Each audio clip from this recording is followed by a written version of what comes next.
It's nice to see you. You Where too. are you? I am in an apartment because my house is being refurbished. So that's been going on for the last year. And unfortunately, we're nowhere near completion. So I've had to temporarily relocate. Obviously, I was in Australia before the crisis kicked in, and we had I was doing The Voice in Australia, so we had a sort of quite a long break. So I thought, well, I can either stay there, but then I might get trapped there till the end of the year, or come home. At least I knew I wouldn't be able to see anybody, but at least I thought, well, I'll be near us should anything happens. So I just need to get back. And actually, since being back, my mum was in hospital for a couple of days, but she's all right now. So Yeah, I heard she moved was good. over. Is she at home again now? She's at home with my sister. She lives with my sister and her family, and she was doing really, really well. But it was just like one of those freak things. But luckily, she's out of the danger now, and she's at home, and she's kind of wondering what all the fuss was about.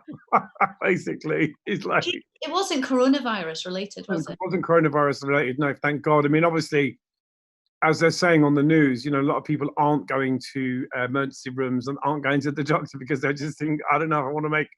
Everyone's really just trying to stay out of trouble. I mean, that's the sort of general theme. So, you just pray that these things aren't going to happen. But it is, as I say, it is one of those really unprecedented times. I've never been through anything like this, and I've been through a lot. I mean, this is just like not like anything I can describe to anyone. I'm like, no, this is just unprecedented. It's wild. I know. Are you self-isolating on your own at the moment as I well? am self-isolating on my own. I came back. I saw some friends in the first couple of days when I was back about 5 weeks ago, and then I just thought, well, from what I'm hearing on the news, this is a bad idea. So I just decided to, be on my own and just communicate with people through the telephone or the internet, and just really it's just because we don't know what's going on. We sort of got a rough idea, but we don't know what we should be doing except staying home. Yeah. So that's what I'm locked into. And like everyone, there are certain days when it's great and other days when it's like just a little bit depressing, and you just got to find ways to entertain yourself. Luckily, I've got music to finish, lyrics to write. I've got art that I'm working on. But it's very hard to stay focused on anything really for a prolonged period of time. So I've been having meetings with people, and I've been doing interviews and stuff, and that really helps because it sort of takes your mind off what you're doing. But you seem to be talking about this all the time. Are you good? Are you someone that's really good at motivating yourself? Are you like, oh, put it off, do it later, or just? No, I have to say I've been pretty good. I've been doing a lot of breath work. I've been doing a lot of yoga. I've been doing exercise in my room. I've been making myself, if I feel like I've been on the internet, I'll just get up and set my phone for 15 minutes and just walk up and down the room and keep going until I get up to like 3,000 steps. I've got skipping ropes. I've been doing that, and I've been going out occasionally for a walk, when it's appropriate. But yeah, I think that generally eating good, obviously vegetarian, so I've been cooking nice food, and just actually, because I've been getting some things delivered. Like, what's interesting is what's exciting. Things turn up and you go, oh, pink salt, like someone sent you gold. It's just mad how this moment has kind of put some things in real perspective. You suddenly just go, actually, I never really get excited about things like this, but this is exciting. Even my friend last week made me some sourdough bread and sort of got it to me somehow. And it was just the funniest thing because it's so delicious. I know, I bet. Do you know, we had this thing where we decided we'd get fruit and veg delivered, which is something I've never done before, but it seemed to be the easiest thing to go. So we got a big box of fruit and veg. I've never bought half the vegetables that came, and we were like, what do we do with You that? know what? The thing is, actually, the one good thing I say to everyone, online, if you have anything in your fridge that you don't know what to do, just Google. Like, even if it's like, how do I make an avocado raw cheesecake? It's on there.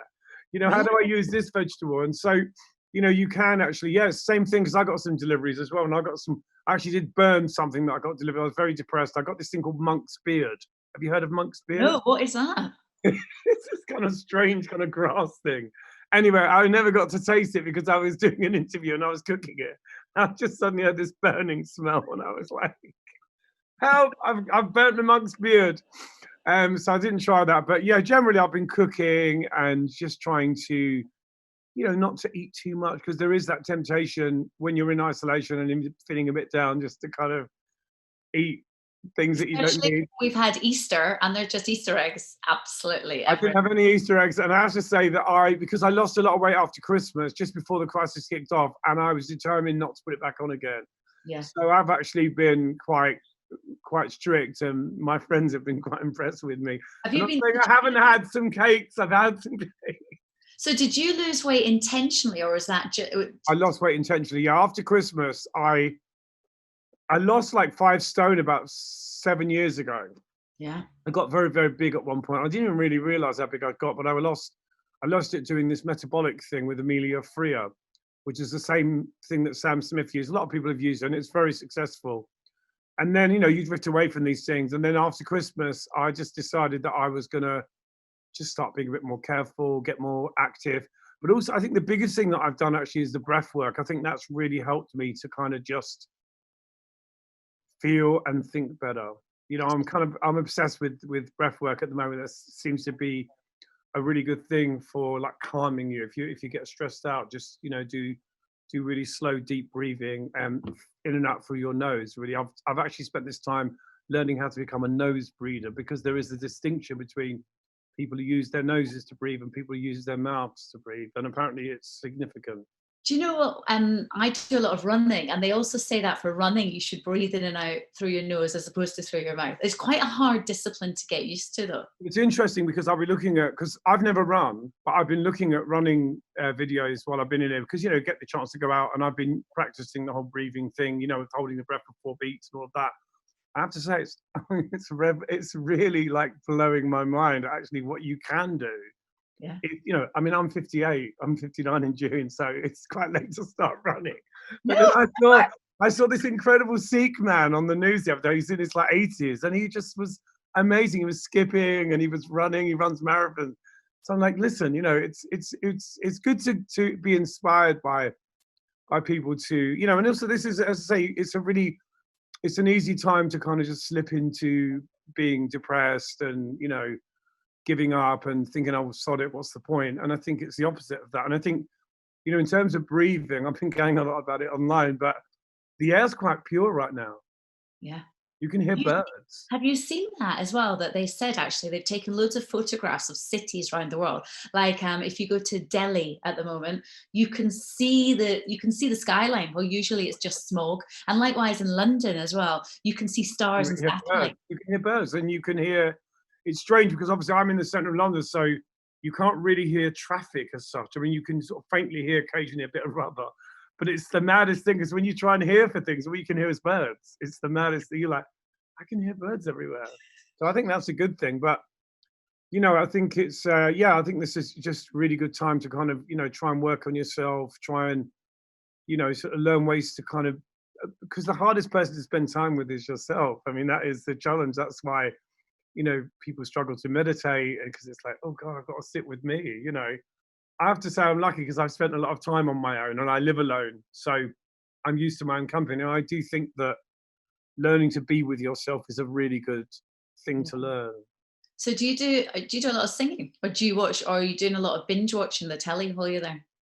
I have been kind of writing stuff. I've managed to get hold of a little kind of sort of microphone, like a digital microphone, which I bought online, and I've been able to actually record vocals virtually. I've got a producer friend who lives in Brixton, and he's been kind of, you have to trust the person because he's been using my desktop virtually.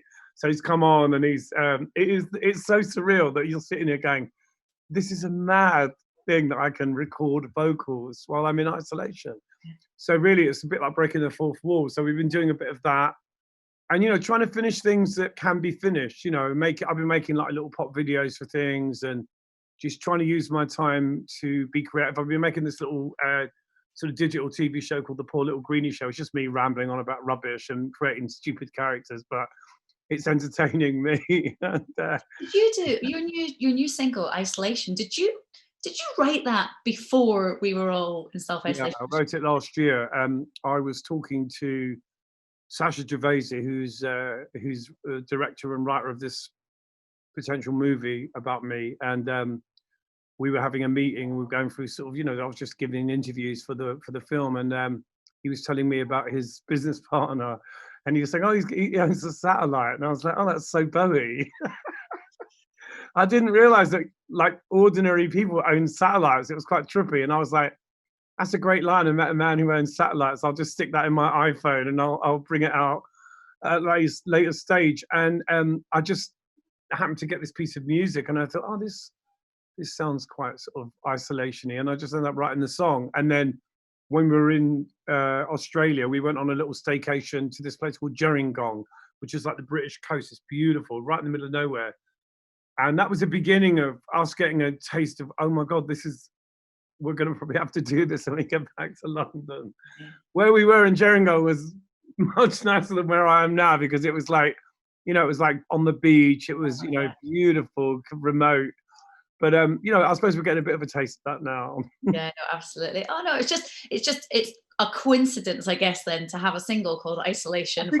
Sometimes as a writer, you kind of, it's weird, isn't it, where things come from? Because very often, you can make some sense of a song in hindsight, in the way that you make sense of your life in hindsight. It's very easy to look back and tell people what you meant about a certain period in your life, even though, to be fair, you're just winging it most of the time, and you're just kind of flying by the seat of your pants. It's quite nice to look back and go, oh, this is what I intended to say. And I think the same thing happens with creative stuff. Sometimes you do, whether it's a piece of art or a song, and you think, I don't really know what that's about. And then it will, reveal itself to you in time. And I think when you're writing songs about other people, particularly if you're writing in a sort of accusatory way, usually you're writing about yourself.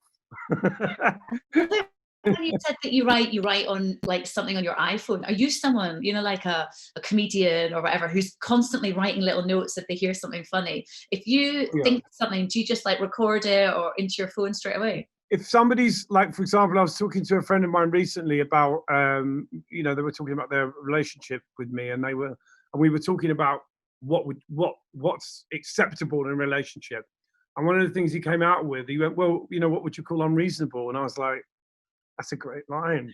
So I ended up doing this chorus. What would you call unreasonable? What would be problematic?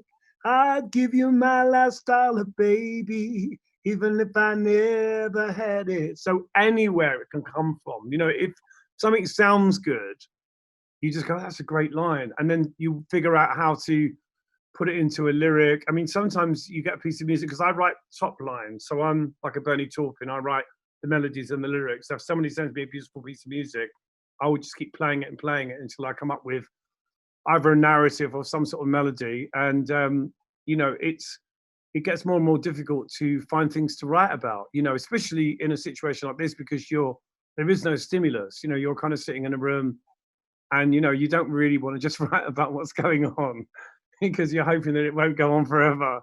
So I don't want to kind of do too much writing about now. Do you know what I mean? I've written one thing last week called The Deafening Silence, which is about, just what we were talking about a minute ago, just the fact that here I am in the center of London, and there's just no noise.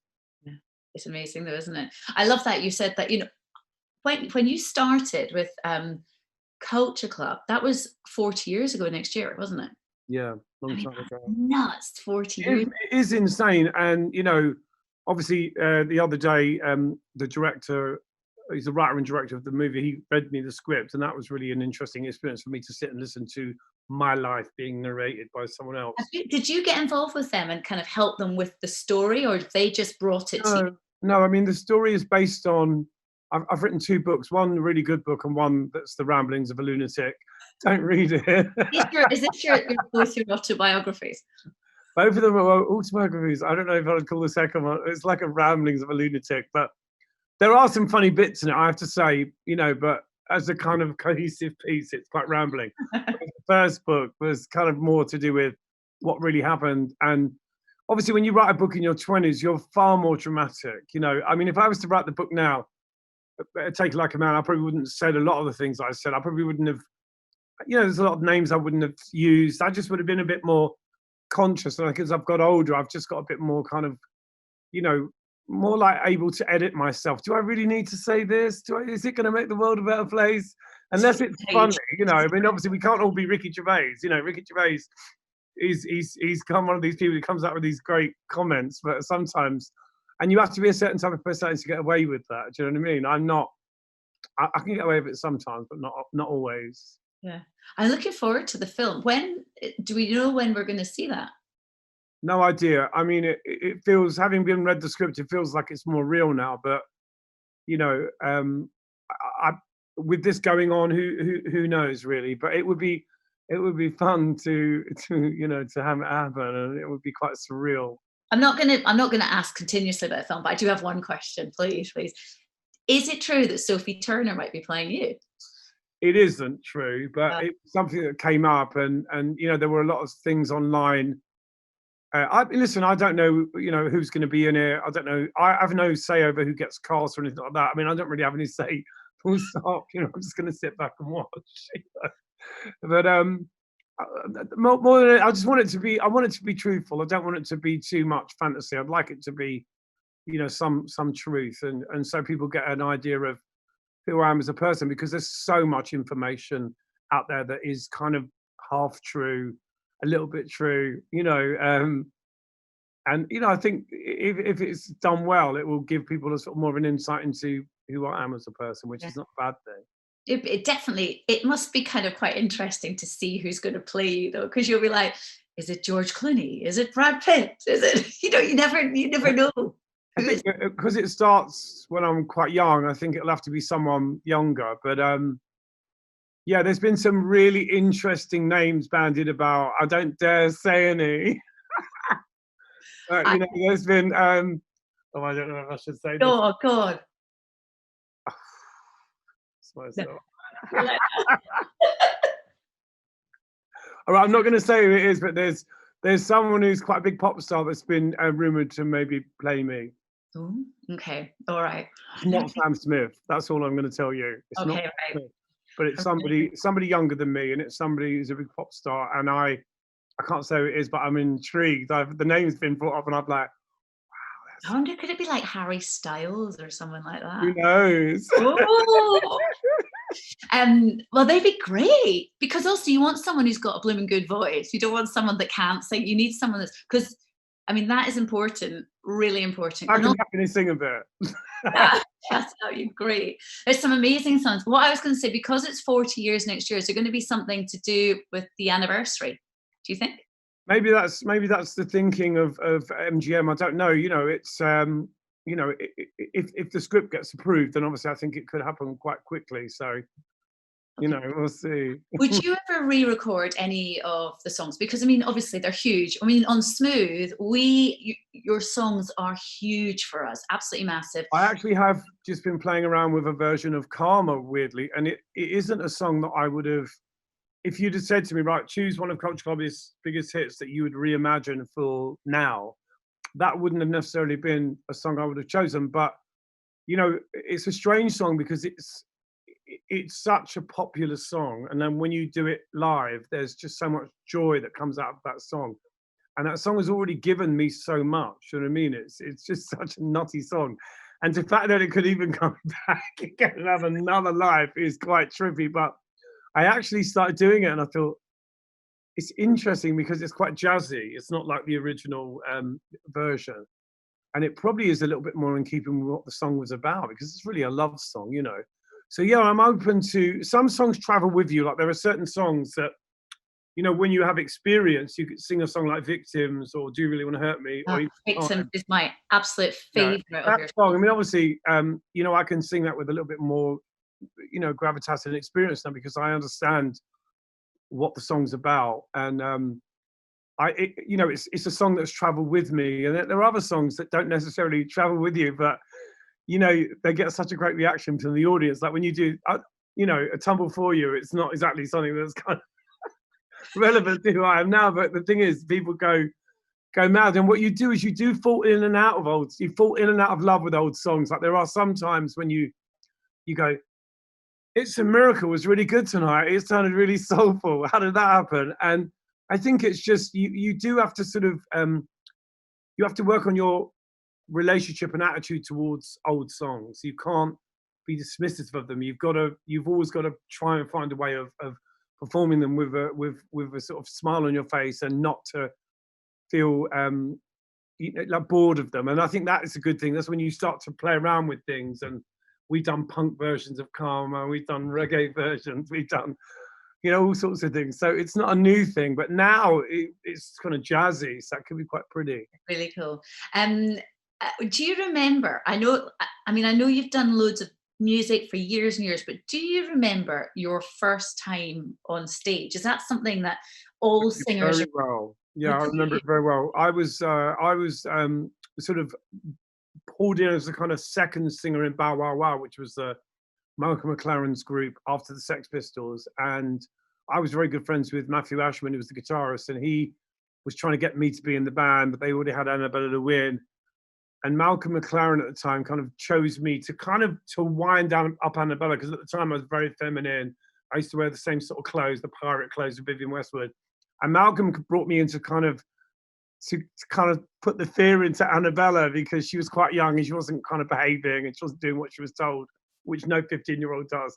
So I was brought in as a kind of threat, but I only lasted 3 weeks, but I got the bug for performing. And I did a gig at the Rainbow Theatre in Finsbury Park with Bow Wow Wow, and I went on in the encore, so this massive gig.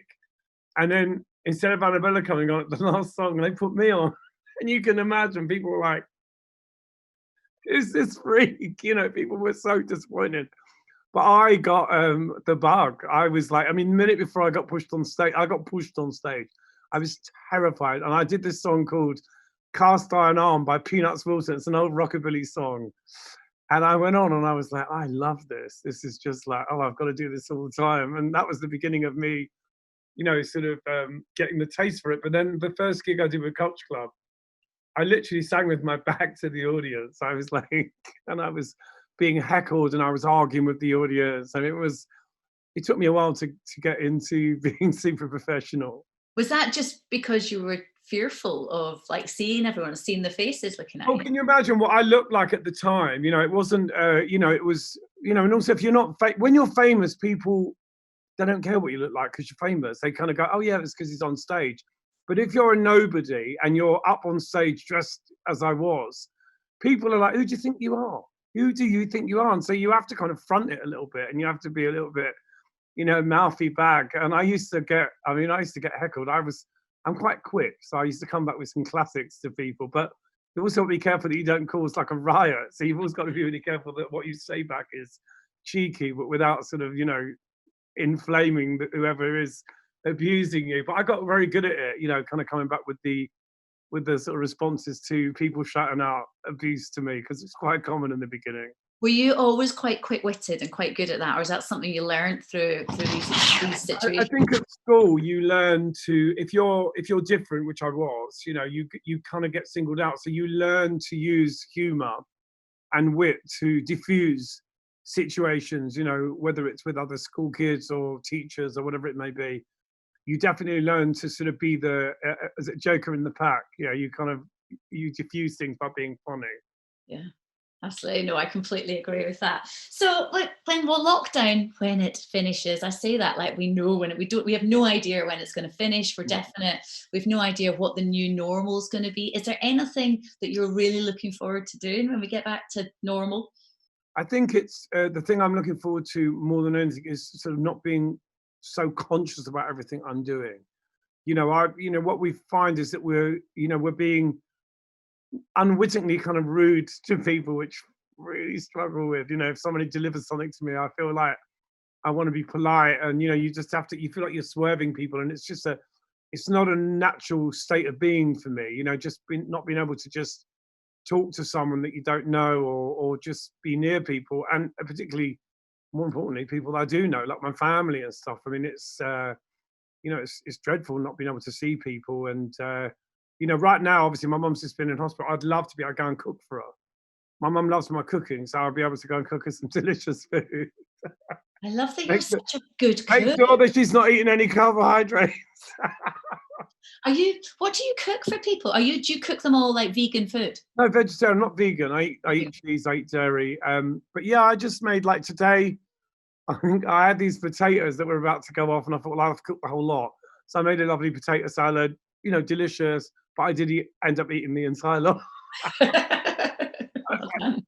It's not going to last. I mean, it's obviously, I'm not someone that likes to be wasteful anyway, but during a time like this, I have actually cooked vegetables that have been about 6 or 7 days over their past date, because I thought, it's not going to kill me, is it? I do that whenever I cook. I look at the sell by date, and there's a lot of stuff that goes off in my cupboard. And we found some flour the other day that was 3 months old, and we're all like that. Can we use it? My potatoes were about 6 days old, but I'll tell you what, they were lovely. It's all right. That's okay. Nice pesto, you know, and just kind of. Actually, I feel like you know, it's nice to be have the time to, you know, cook. And I haven't been really eating regularly. I've just been eating when I feel like it. I've been quite easy about it. I've been forgetting to eat, which is quite nice. Yeah. You know, because you know, you could easily slip into the sort of, right, I'm bored, let me just you know, call room service and eat some evil things. Exactly. All right. Well, look, it's been really lovely to chat to you. Thank you. You darling. And yeah, nice. So where are you, by the way? You at home? Yeah. I'm at home. I'm in London as well, southwest London. So just kind of hanging out here. I spend a lot of time sitting right here in my day. So my same thing. Down. Well, listen, darling, good luck with everything, and stay safe, and love to whoever you're with, and we'll speak soon. And thank you so much. I really enjoyed it. Thank you so much too. See you soon. Bye-bye.